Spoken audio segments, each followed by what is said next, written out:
पीले दांत वाली बहू। रंजना कभी ब्रश नहीं करती थी। उसे कितनी बार उसके माँ बाप ने डांटा, लेकिन उसका कोई असर उस पर होता ही नहीं था, जिस कारण से उसके दांत पीले पीले हो जाते हैं। शादी के बाद। अरे बहू, वैसे तो तुझ में कोई कमी नहीं है, पर तेरे दांत इतने पीले कैसे हैं बेटा? कैसे मतलब? कोई सर्जरी थोड़ी ना कराई है। वो तो क्या नाम, मैं ब्रश नहीं करती थी तो पीले हो गए। अब क्या करूं? आप कहे तो लाल करवा लूं या फिर काले? यार ये क्या है, क्यों माँ से लड़ रही हो? लड़ रही हूँ? अरे मैं लड़ रही हूँ या ये बोल रही है कि दांत पीले हैं, पीले। अरे तपस्या थोड़ी ना की है इन्हें पीले करने के लिए। बकायदा ब्रश नहीं किया है 20 साल तक, तब जाकर। छी, कैसी बात कर रही हो?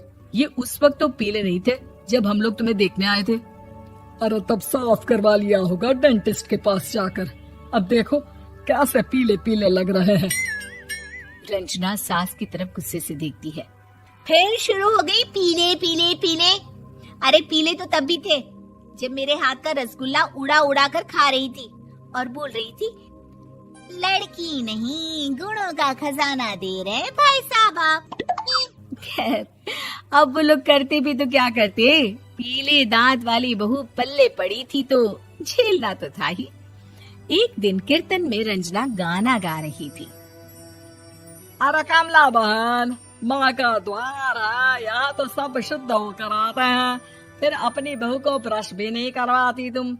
दूर से पीले पीले दांत भक्ति में बाधा उत्पन्न कर रहे हैं। और कोई 2 साल के बच्चे थोड़ी ना लेकर आई हूँ मैं बहू बनाकर। अच्छी खासी लड़की है, अरे कैसे करवाऊं ब्रश? ये तो उसे खुद करना चाहिए ना। अब माँ बाप तो इसके जैसे तैसे निपटा दिए, ये नहीं सोचा कि सास कैसे संभालेगी। सास बहू को लेकर घर आ जाती है, लेकिन सोच लेती है कि अब इसे लेकर कहीं नहीं जाएगी। अगले रोज बहू कहती है, अरे क्या हो गया, मंदिर नहीं जाना क्या? कीर्तन का वक्त हो रहा है। मेरी मधुर वाणी से कान्हा जी जागते हैं और सोते हैं। आप तो जानती है ना उनकी भक्ति में कितना मन लगता है मेरा। वो क्या है ना, तबीयत ठीक नहीं लग रही है मेरी, आराम करूंगी मैं। तबीयत ठीक नहीं लग रही? अभी तो मिथुन के गाने पर नाच रही थी आप, और अब बोल रही है कि तबीयत ठीक नहीं लग रही। अरे भक्ति में मन लगा लो सासू माँ, ऊपर जाना है, क्या मुंह दिखाओगी आप? हाँ? सास को बहू की बात पर गुस्सा आ जाता है।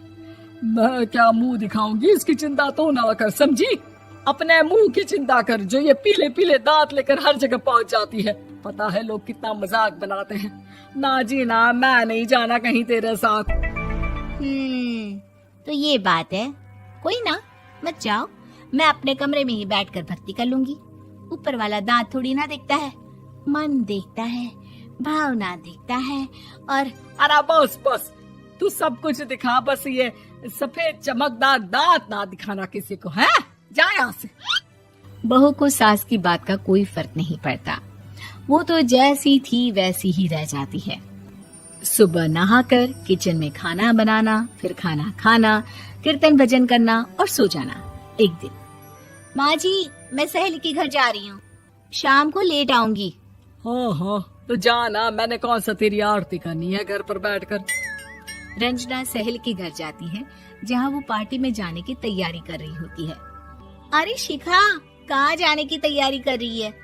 मैं गलत वक्त पर आ गई क्या? अरे नहीं यार, उल्टा सही वक्त पर आई है। मैंने ये साड़ी और ज्वेलरी निकाली है यार, शाम को इनके ऑफिस की एक पार्टी में जाना है। बताना कैसा लग रहा है ये सब? नहीं यार, इस ड्रेस के साथ तो वो वाली ज्वेलरी अच्छी लगेगी। हाँ सही बोल रही है, मैंने ध्यान ही नहीं दिया। वैसे तो हमेशा से मस्त फैशन सेंस रखती है। तो बड़ा जाती होगी ना पति के साथ पार्टी में। रंजना कुछ नहीं बोलती, बस सोचती है कि यार काश ये बात सही हो जाती, पर मैं क्यों नहीं जाती पार्टी में? क्या इन लोगों की कोई पार्टी होती नहीं होगी? रंजना घर आती है और रात में पति से सवाल करती है, एक बात बताइए, आप मुझे किसी पार्टी में क्यों नहीं ले जाते? क्या आपके यहाँ ऑफिस में पार्टी नहीं होती? पति बेचारा क्या कहता कि दांत पीले हैं तुम्हारे इसलिए। अरे कोई पार्टी होती नहीं हम लोगों के ऑफिस में, तो कहाँ से लेकर जाऊं? और मार्केट, मॉल, कहीं वीकेंड घूमना, कहीं तो। अरे यार सारे हफ्ते में एक छुट्टी मिलती है, तो सोचता हूँ कि आराम ही कर लूं। क्यों? रंजना मन मार के रह जाती है। पहले कभी सास के साथ मंदिर जाया करती थी, लेकिन वो भी सास ने ले जाना बंद कर दिया। घर बैठी बैठी रंजना बोर हो जाती है। तभी उसे आइडिया आता है और वो मायके जाने का सोचती है। सासू माँ, 2 दिनों के लिए मम्मी के घर जा रही हूँ। अच्छा अच्छा ठीक है, आराम से जा। और हाँ, माँ से कुछ अच्छी आदत सीख कर आना कि कैसे शरीर के हर भाग की तरह दांतों की सफाई भी जरूरी होती है, समझी? शुरू हो गई ना आप। वो लोग आपकी तरह नहीं है कि छोटी छोटी बात का बतंगड़ बना दे। उन लोगों के लिए मैं मायने रखती हूँ, ना कि मेरे पीले पीले दांत। रंजना माँ को बिना बताए उन लोगों को सरप्राइज देती है, लेकिन जैसे ही वो दरवाजे पर पहुंचती है, अंदर देखती है कि घर वाले कहीं जा रहे होते हैं। अब माँ, काश रंजना दीदी के दांतों वाली प्रॉब्लम नहीं होती, तो वो भी हम लोगों के साथ चलती ना बुआ जी की बेटी की शादी में। हाँ बेटा, लेकिन अब उसे कौन समझाए कि उसको उसके पीले दांत नहीं दिखते, लेकिन उसके आसपास के लोगों को कितना एम्बैरेसिंग फील कराते हैं। मुझे तो कितनी बार उसके स्कूल की टीचर ने शिकायत की कि उसके साथ कोई लड़की बैठना भी नहीं चाहती, और ना ही कॉलेज में कोई उससे बात करना चाहता था। लेकिन पता नहीं क्यों उसे ये बात समझ में ही नहीं आती। कोई कमी नहीं है उस लड़की में, बस यही कि दांत पीले हैं। वो तो भला हो जीजा जी और उनकी माँ का, जो दीदी को जैसी है वैसे ही रखा हुआ है। रंजना को अपने घर वालों की बात सुनकर बहुत दुख होता है। वो सोचती है कि वो क्या करे, लेकिन फिर वो सीधा डेंटिस्ट के पास जाती है, अपने दांत चमकाती है और कसम खाती है कि वो रोज ब्रश करेगी। अरे क्या हो गया? तुम तो 2 दिनों के लिए गई थी ना, पर कोई ना, अच्छा है, चलो आ गई तो। रंजना सास के सामने आकर खड़ी हो जाती है और पूरी स्माइल करती है, उसके चमकदार दांतों को दिखाती हुई। हैं? चले मंदिर? माँ, मुझे माफ कर दीजिए, मैंने आप लोगों को बहुत एम्बैरेसिंग फील करवाया। मैं आज से रोज ब्रश करूंगी।